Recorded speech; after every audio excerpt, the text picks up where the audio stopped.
Hi everyone, John Nix here with your Daily News Fix for February 7th, 2015. I'm here with Rick Varial. He's an author and he's just a dynamic speaker. I just heard him speak for about 15 minutes, but he's going to break down why we're here in King in about a minute. Sure, Rick? Sure.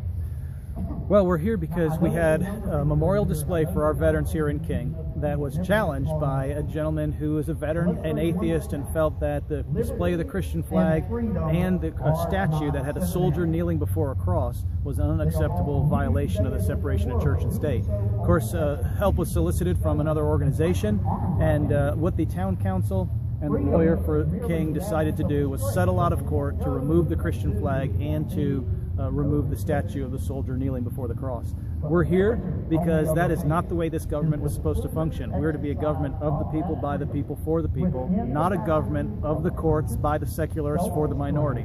And what I shared in just 15 minutes was broken down into 3 sections.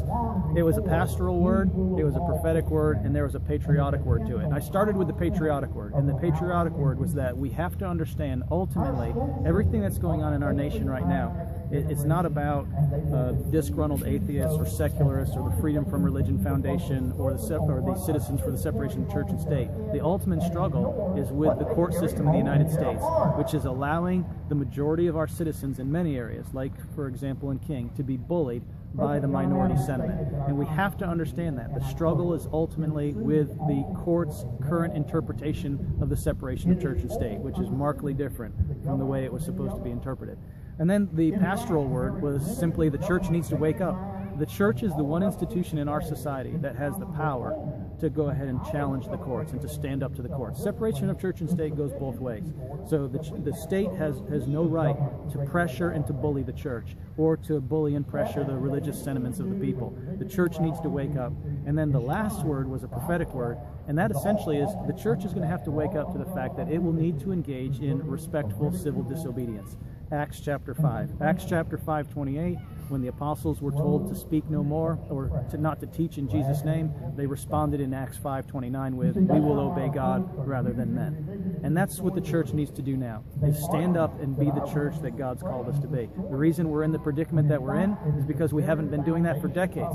When they told us to stop praying with our children in school, we stopped. They tell us to take down our symbols, we take them down. It's time for the church to stand up and be the church. And if we can do that, we'll make a difference. And the other thing too, and I didn't really mention it in my speech today, but our leaders have set the precedent for us.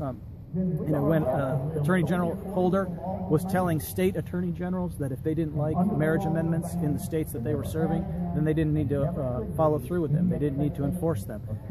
Our leaders are deciding to break laws based upon which laws they want to follow. Well, if that's what they're going to do, it's good for them, then it's good for the people too. And when they force a law that makes the people violate their religious convictions, then the people have the constitutional right to say no to the leaders. And that's where we're at today, and that's what we need to do. And what's so unfortunate about the whole thing, Rick, is that separation of church and state is not even in the Constitution. No, the very law that we are supposed to follow is not even. It's not in the Constitution. It was actually a letter written by Thomas Jefferson. That's where it came from. So we're here to protest this whole thing and actually get people motivated and involved. And I'm motivated, and I'm going to go back into my community. And I'm going to talk. I'm already doing it with this video and the daily video, the daily news fix. But Rick, I want to thank you for being here with me. Great to be with you. Yeah, and I really enjoyed meeting you today and hearing your work. Well, thank you for what you're doing. Look forward to serving together with you.